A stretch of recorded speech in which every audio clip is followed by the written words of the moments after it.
Berdasarkan data statistik Denpasar Bali, KDRT sejak tahun 2017 sampai 2019 mengalami peningkatan, terutama 3 tahun terakhir setelah adanya pandemi yang menghantam semua negara.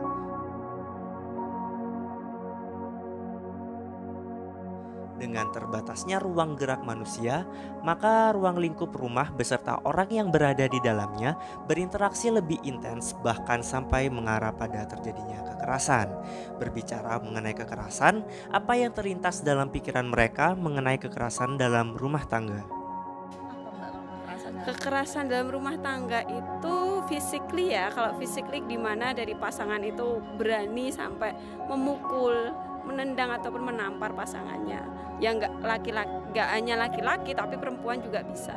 Kalau dari physically kekerasan itu menyerang ke psikis ya, baik dengan ucapan, sikap. Nah, seperti itu juga termasuk kekerasan dalam rumah tangga. Ya kalau dari gininya nih kan kekerasan dalam rumah tangga kan ini ya. Apa yang berkaitan dengan apa kelakuan yang dalam kata tanda kutip yang bisa menyebabkan dalam keluarga itu mengalami suatu perasaan tidak enak mungkin atau sakit atau apa namanya eh, perasaan yang menyakiti psikisnya gitu ya. ya kekerasan yang terjadi dalam rumah tangga itu entah suami, istri, anak, bahkan pembantu rumah tangga. Jadi orang yang menetap di dalam rumah tangga tersebut gitu, ataupun bekerja. Itu yang kita ketahui, saya ketahui. KDRT itu adalah mungkin satu hal kecil atau besar yang mencakup di dalam keluarga. Jadi semacam kayak kekerasan-kekerasan entah itu fisik atau non fisik. Di samping itu, stigma masyarakat yang beranggapan bahwa perempuan harus melayani dan dianggap sebagai subjek yang harus menurut pada suami. Hal ini hanya salah satu dari sekian banyak faktor terjadinya kekerasan pada rumah tangga. Hal tersebut pernah dialami oleh Ibu Bunga. Pemicu kekerasan dalam rumah tangga yang saya alami itu karena suami dan dan keluarga mantan suami itu memiliki mental patriarki. Eh, eh, Misalnya saya tidak boleh keluar rumah karena keberadaan saya di luar itu nanti akan membawa fitnah, nanti akan membawa nafsu seperti itu. Kalau nggak bisa keluar rumah, terus dari suami sendiri juga tidak bisa membantu saya dalam hal keuangan gitu. Terus pikir saya makan apa kalau seperti ini gitu. Kalau hanya untuk keluar rumah di depan rumah aja saya harus minta izin sama suami gitu. Sedangkan di dalam rumah saya terus ditekan supaya bisa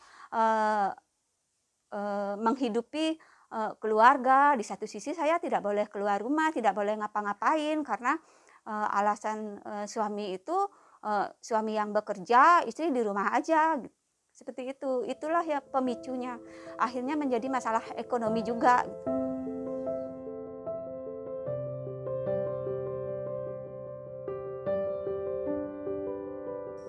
Selamat pagi, saya Litwina Inge Nur Cahyo dari Fakultas Hukum Universitas Indonesia. Saat ini saya sedang berada di Women Crisis Center Bali, secara khusus di lingkungan tempat kegiatan pengabdian masyarakat yang kami laksanakan untuk para survivor dan para legal yang berada di bawah naungan Women Crisis Center Bali. Berdasarkan beberapa literatur maupun apa yang dilakukan dalam penelitian-penelitian dari lembaga pendampingan hukum untuk perempuan, secara khusus gender-based violence atau kekerasan berbasis gender adalah bentuk-bentuk kekerasan yang terjadi karena persoalan relasi kuasa yang timpang antara konstruksi gender laki-laki dan perempuan di dalam masyarakat. Ini sangat dipengaruhi sekali dengan nilai yang cukup kontekstual pada setiap budaya masyarakat. berdasarkan pengalaman kami dan juga Undang-Undang PKDRT secara khusus pasal 1, sebetulnya salah satu bentuk dari gender based violence ini adalah kekerasan dalam rumah tangga yang kemudian bentuk-bentuk atau wujudnya itu dapat terdiri dari kekerasan seksual, kekerasan psikologis, termasuk juga kekerasan verbal ya, kemudian juga kekerasan fisik, dan juga bahkan penelantaran dalam rumah tangga yang sebetulnya sering kita sebut sebagai kekerasan secara finansial dan ekonomi. Pada kekerasan dalam rumah tangga secara khusus, korban dapat merupakan anggota keluarga, baik itu adalah istri, anak-anak, maupun mereka yang kemudian memiliki hubungan dengan istri, suami, atau anak karena pernikahan, atau misalnya karena hubungan darah, atau karena mereka bekerja dan tinggal di dalam lingkup rumah tangga tersebut. Tapi jangan salah, laki-laki atau suami juga dapat menjadi korban pada kasus-kasus tertentu. Bali adalah daerah dengan destinasi wisata turis mancanegara paling tinggi di Indonesia, sehingga angka perkawinan campuran antara warga Indonesia dengan warga negara asing cukup tinggi, di mana hal tersebut tercatat pada tahun 2018. Terjadi kenaikan antara perkawinan campuran yang terkumpul datanya oleh Organisasi Masyarakat Perkawinan Campuran Indonesia. Dari data tersebut, terdapat beberapa kasus perebutan hak milik kewarganegaraan atas anak mereka. Salah satu penyintas tersebut sebut saja Mbak Mawar. Saya Mawar, saya seorang penyintas tentang peristiwa yang saya alami dan saat ini saya sedang mencari pertolongan atas peristiwa yang saya alami dan berani bersuara. Saya mengalami kekerasan seksual di mana pada saat itu sampai saya hamil di luar nikah, dan ayah biologis dari anak saya tidak mau bertanggung jawab sehingga saya harus mencari jalan keluar sendiri. Selain itu saya juga harus bisa melindungi anak saya, karena saya sampai saat ini saya tidak mau anak saya terkena dampak psikologis, terkena dampak emosi dari apa yang terjadi atas keputusan dan peristiwa yang sudah saya alami di masa lampau. Ayah biologis dari anak saya adalah warga negara asing. Kejahatan apa saja yang telah Mbak alami dari si pelaku ini? Pertama pastinya karena dia membuat saya hamil di luar kemauan saya. Yang kedua, sampai saat ini dia masih mencari keberadaan anak saya dan mengirim orang tanpa sepengetahuan kami, dan orang tersebut datang ke rumah kami secara sembunyi-sembunyi untuk mengambil foto anak saya. Itu terjadi 2-3 kali. Dan yang terakhir, yang baru-baru ini adalah ada seseorang yang menguntit saya dari rumah sampai ke tempat kerja. Selain itu, perilaku abusif apa yang Mbak alami ketika peristiwa abusif apa yang Mbak alami dari si Yang pertama yang harusnya saya pahami adalah sebenarnya waktu dari awal pacaran dia suka memaksa. Apabila saya tidak mau melakukan apa yang dia inginkan, dia akan marah dengan abusive secara verbal sampai saya mau menuruti keinginannya. Kalau tidak seperti itu, dia akan melakukan aksi-aksi lain, mungkin membuat saya mabuk sampai saya menuruti hal yang dia inginkan. Begitu.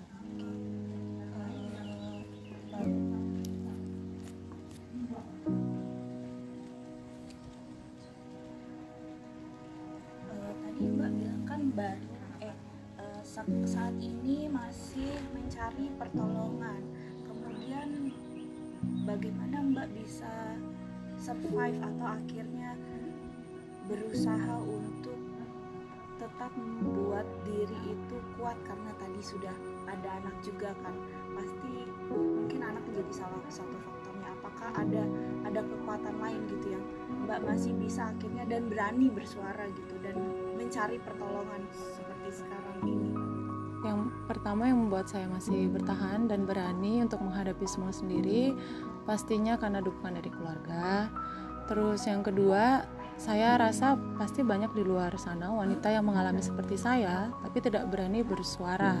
Jadi dengan saya berharap, dengan saya bersuara akan membuat wanita-wanita lain juga berani bercerita tentang pengalamannya. Dan kebetulan saya mempunyai salah satu teman yang ada di LBH WCC, dan saat saya cerita ke beliau mengarahkan saya untuk ke LBH WCC seperti itu. Dan yang membuat saya paling kuat adalah saat melihat anak saya pastinya.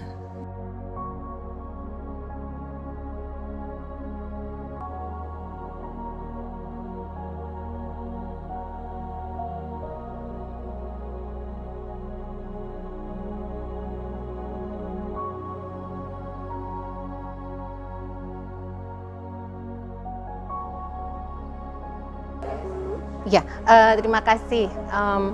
Nama saya Tiurma Mangihut Pita Alagan. Saya biasa dipanggil Tiurma ataupun Pita. Saya mengajar di Fakultas Hukum Universitas Indonesia. Ada beberapa mata kuliah yang saya ampu, salah satunya Hukum Perdata Internasional. Yang pertama perkawinan campuran ya, bukan perkawinan campur. Biasanya kita sebut sebagai perkawinan campuran internasional. Karena kalau disebut perkawinan campuran itu biasanya pasangannya, suami dan istri itu tunduk pada hukum yang berbeda. Nah, hukum yang berbeda itu bisa karena agama, bisa karena kewarganegaraan. Nah, kalau perkawinan campuran yang ada di Undang-Undang Nomor 1 Tahun 74 itu ada diatur di pasal 57. Di situ dibilang bahwa perkawinan campuran itu adalah perkawinan yang dilaksanakan oleh dua orang, yang satu warga negara asing, yang satu warga negara Indonesia di Indonesia. Jadi itulah yang dimaksud sebagai perkawinan campuran di Indonesia. Walaupun kemudian kalau berdasarkan teori-teorinya ada juga tuh nanti ada perkawinan campur antar agama. Tapi kalau yang jelas-jelas diatur di pasal 57 adalah perkawinan campuran internasional. Jadi satu warga negara asing, satu warga negara Indonesia dilaksanakan di Indonesia. Nah, kemudian pertanyaannya harus bagaimana ya, gitu kan ya. Nah, perkawinan campuran yang dilaksanakan di Indonesia, perkawinan campuran ini harus dilaksanakan berdasarkan hukum Indonesia. Begitu. Jadi, dalam hal ini ada dua persyaratan. Satu persyaratan material, satu persyaratan formil. Persyaratan material ini adalah kemampuan si perseorangan itu untuk menikah secara material. Jadi, kemudian untuk warga negara asing, dia harus dibuktikan.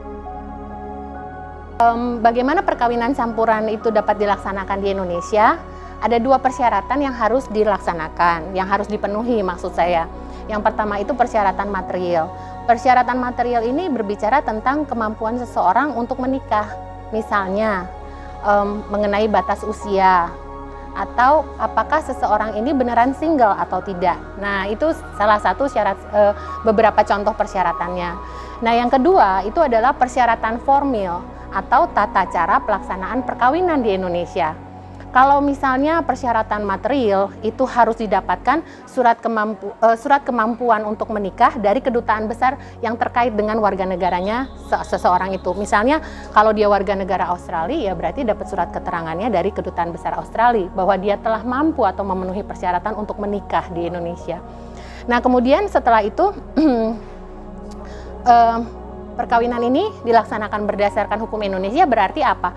Berarti ikut di pasal 2 Undang-Undang Nomor 1 Tahun 74. Yang pertama, perkawinan itu dilaksanakan berdasarkan agama pasangan Pak Sutri ini, dan yang kedua dicatatkan di kantor catatan sipil.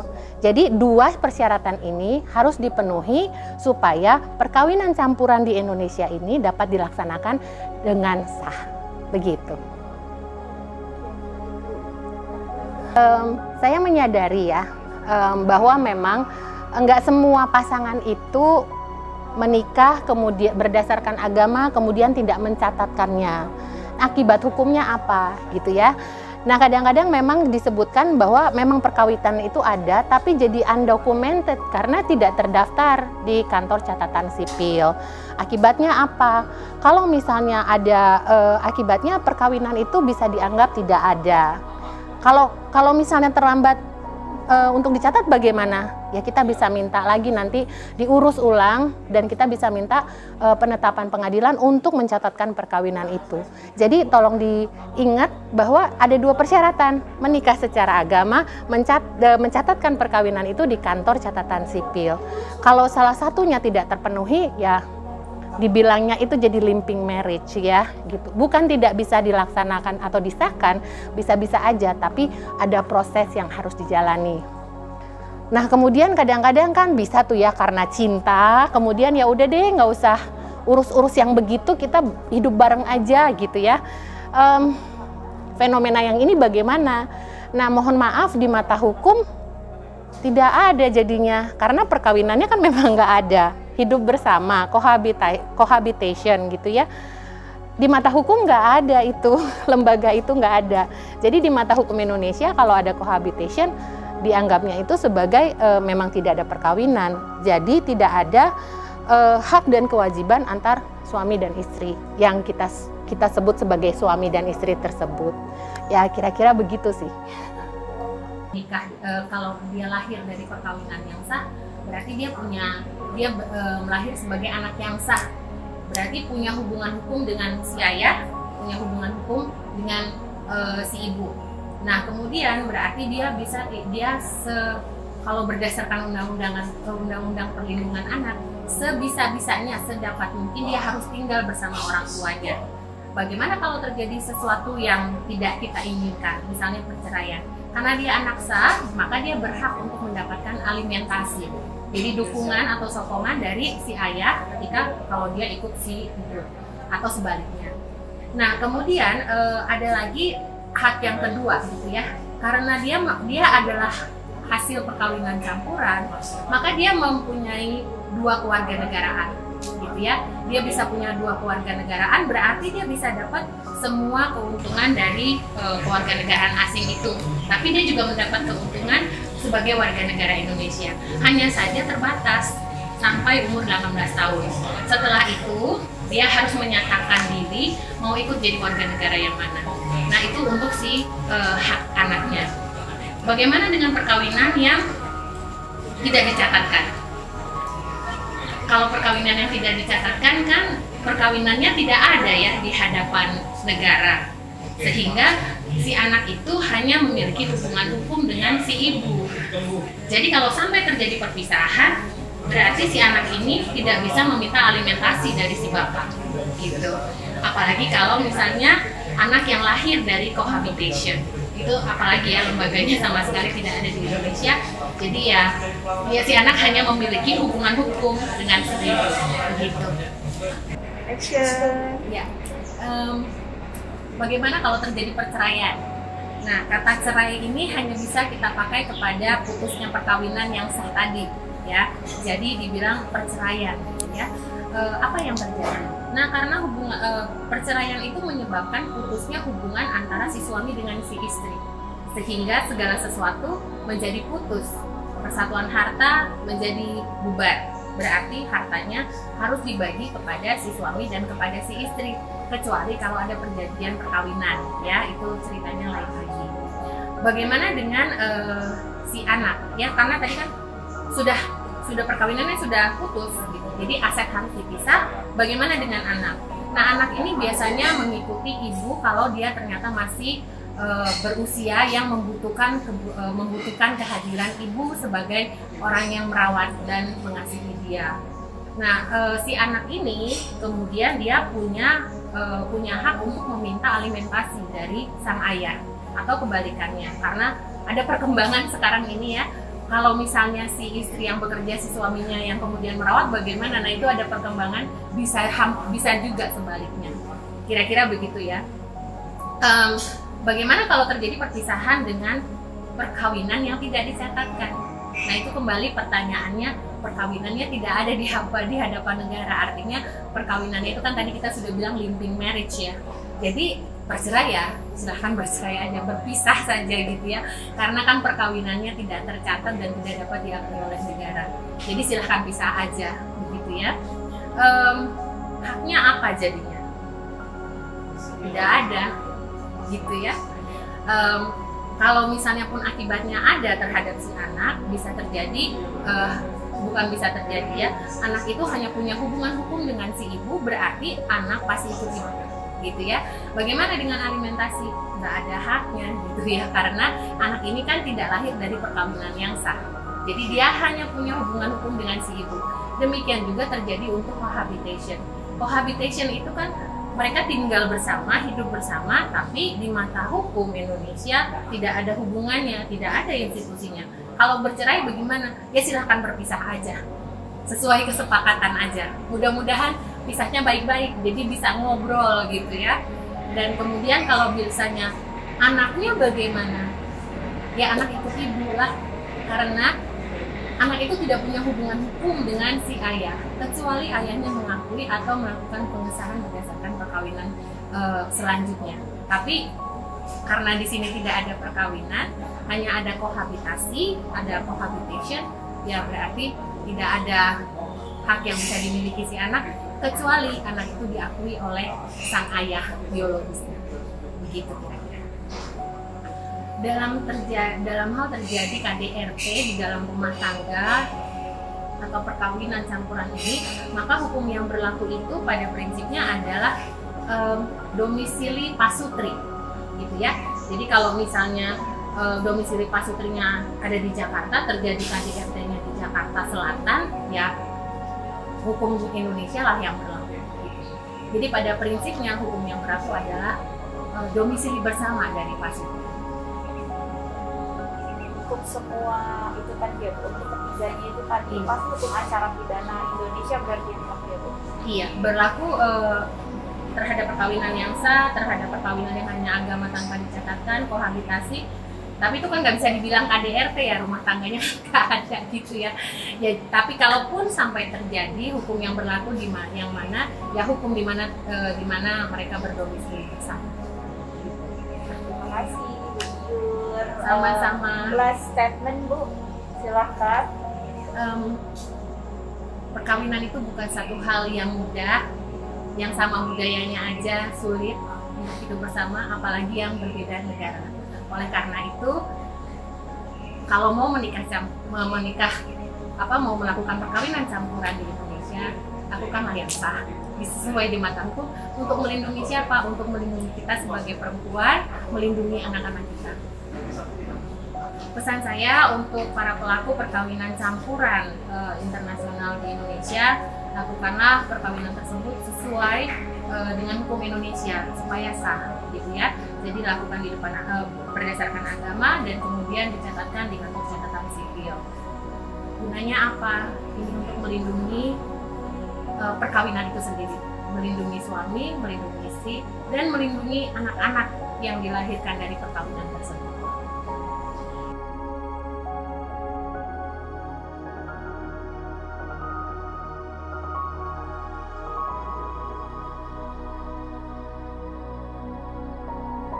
Sewaktu mengajukan itu kendala proses hukum itu.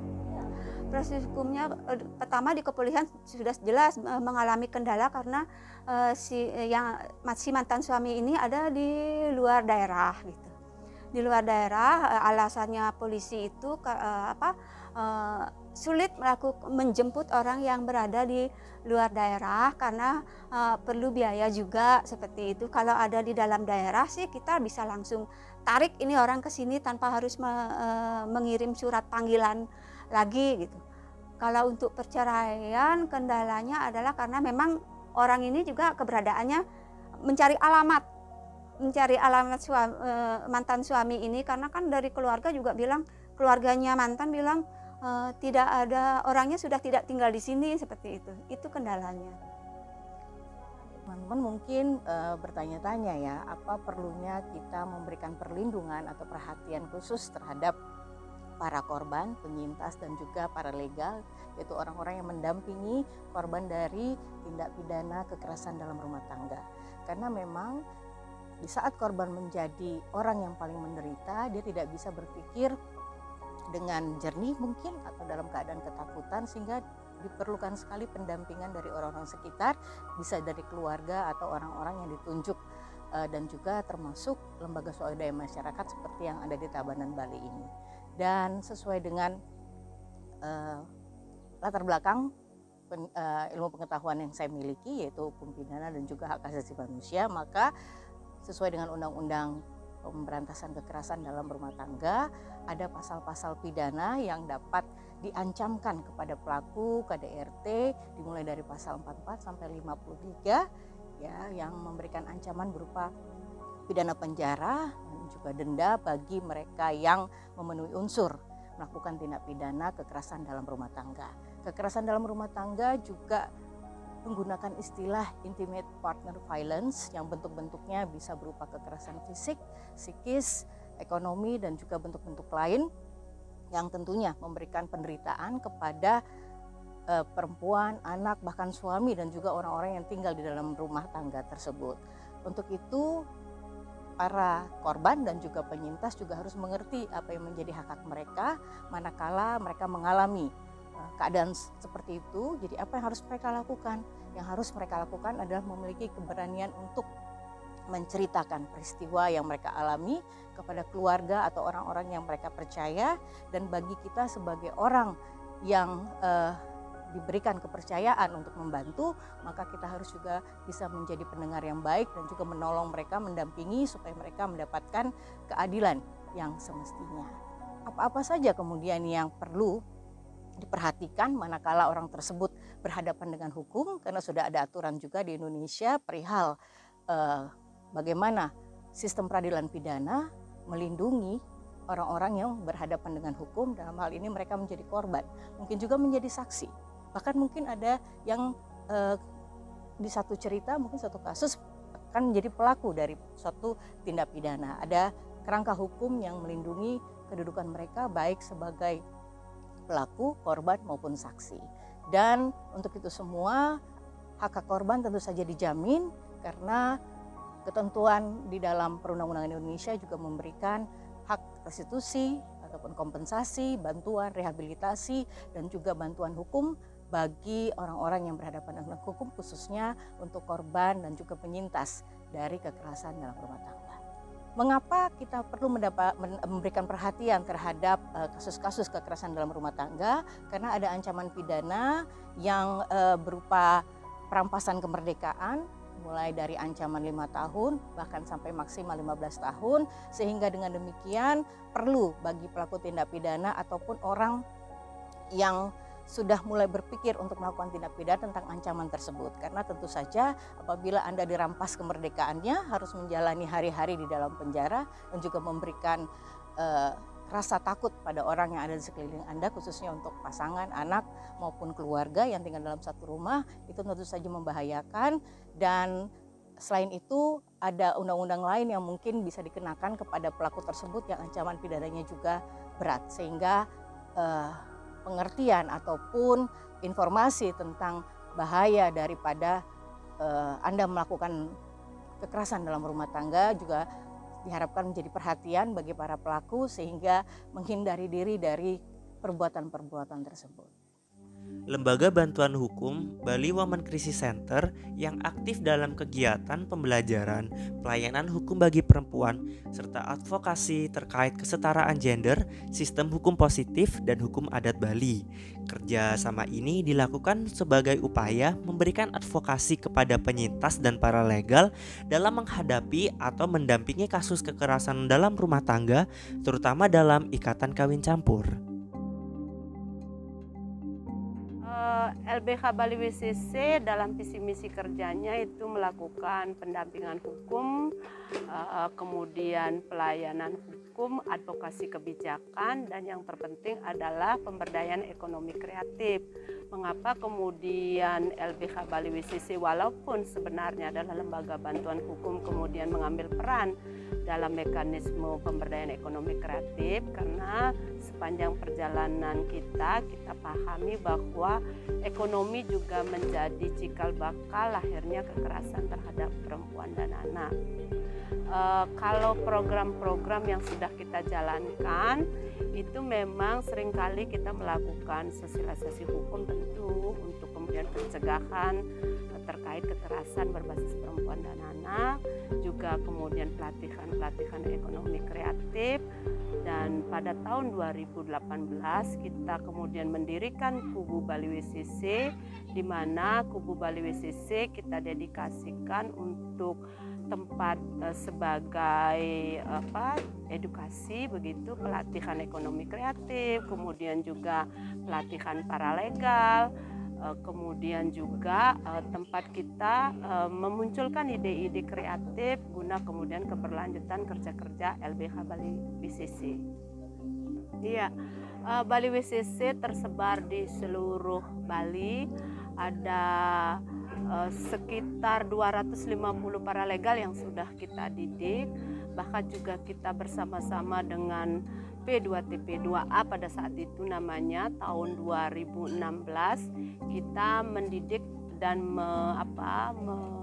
melantik 133, ini belum termasuk yang diklaim oleh LBH Bali WCC tadi, itu 133 adalah seluruh istri-istri kepala desa se-Kabupaten Tabanan yang dilantik kemudian sama Ibu Bupati Kabupaten Tabanan. Kita mengapa kemudian menyasar istri-istri kepala desa? Karena bagi kami di Bali, orang atau person yang pertama kali kemudian dipercaya untuk kemudian mendengarkan keluhan warganya adalah istri berbekal sendiri, istri kepala desa sendiri.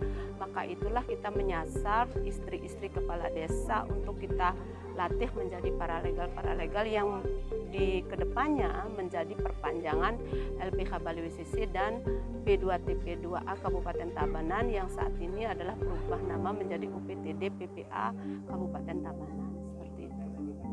Untuk jumlah kasus yang kita tangani begitu, di setiap tahunnya kita bisa mendampingi kemudian juga menerima keluhan kasus itu kurang lebih 50 per tahunnya. Jadi kalau kemudian sudah 10 tahun berjalan itu kurang lebih sebanyak 500 kasus begitu. Kita di Bali tidak bisa kemudian menghindari terkait dengan bagaimana kesulitan dan kemudian juga ketidakmauan daripada korban untuk melapor. Sepanjang juga kami mendirikan LBH Bali WCC, kami berkantor di Muding Indah nomor 8 Romawi nomor 1 di Kerobokan. Kalau hanya menunggu kasusnya, hampir setiap bulan itu tidak ada yang berani datang ke kantor. Tapi kasus-kasus yang kita tangani lebih kepada laporannya dari paralegal di desa-desa dan juga dari beberapa jaringan kita di Bali. Jadi kita yang menjemput bola untuk saat ini. Setelah 10 tahun berdiri, kita tidak serta-merta kemudian menunggu di kantor LBH Bali WCC, kemudian banyak korban yang mau melapor seperti itu. Sebenarnya WCC punya mekanisme rumah singgah namanya, itu memang berbasis komunitas adat. Jadi kita punya, tapi kami tidak akan sebutkan di mana itu. Jadi ada sebuah banjar yang kita kondisikan untuk menjadi rumah singgah bagi korban, di mana dia kemudian akan dilindungi atau dikoordinir oleh komunitas kita dan oleh tetua adat kita di sebuah banjar yang memang punya pengamanan secara komprehensif terkait dengan korban, kemudian ke sana lebih merasa bahwa itu adalah pergi ke kampungnya sendiri, bukan kemudian nanti merasa bahwa sesuatu yang asing bagi dia. Bagi kami sebenarnya korban mekanisme rumah singgah maupun rumah aman di Bali lebih tepat memang kalau kemudian kondisi itu seperti mereka berada di rumah sendiri, bukan pada konteks rumah aman yang kemudian ada satpam atau lain sebagainya. Tapi kami lebih mempercayakan perlindungan korban itu ke para pemuka-pemuka masyarakat di Bali seperti itu. Itu saja ya. Saya menjadi paralegal di LBH BWCC ini ingin membuat keadaan menjadi lebih baik lagi gitu. Ingin mengajak perempuan-perempuan ini supaya berani bersuara, lebih banyak lagi yang berani bersuara. Karena kan berani bersuara itu sangat penting ya, supaya mendapat hak-haknya sebagai korban itu, supaya bisa ditangani, mendapat penanganan.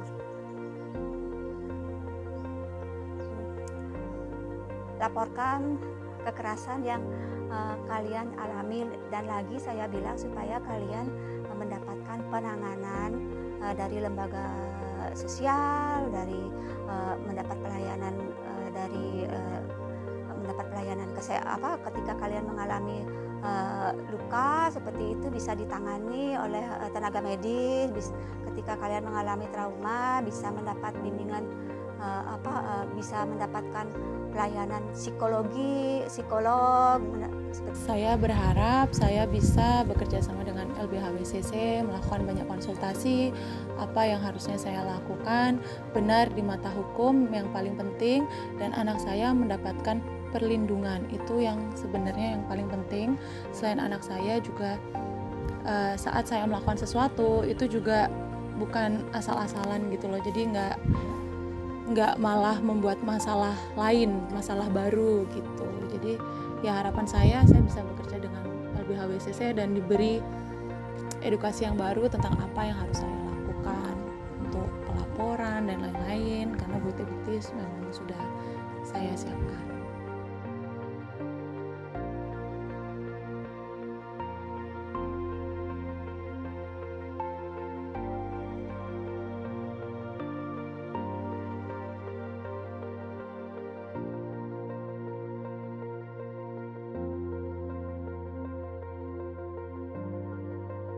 Merdeka bersuara. Merdeka bersuara. Merdeka bersuara. Merdeka bersuara. Merdeka bersuara. Freedom of speech. Freedom of speech. Freedom of speech. Merdeka bersuara.